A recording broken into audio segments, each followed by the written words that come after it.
আল্লাহ বলেন আমার নেককার বান্দাদের জন্য এমন চমৎকার জান্নাত আমি রেডি করে রেখেছি, মালা আইনুন রাত, কোন চোখ সে জান্নাতকে দেখে নাই, ওয়ালা উযুনুন সামিআত, কোন কর্ণকুহর সেই জান্নাতের আওয়াজ শুনে নাই, ওয়ালা খাতারা আলা কলবি বাশার, মানুষ কল্পনাতেও জান্নাতের ছবি আঁকতে পারে না। সুবহানাল্লাহ, কল্পনাতেও ছবি আঁকতে পারে না।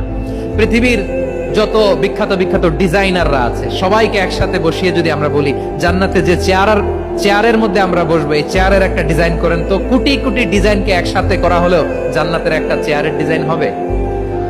প্রিয় সিলেট, আওয়াজ করে বলো, জান্নাতের একটা চেয়ারের ডিজাইন তারা করতে পারবে না। কেমন জান্নাতে আমরা যাব?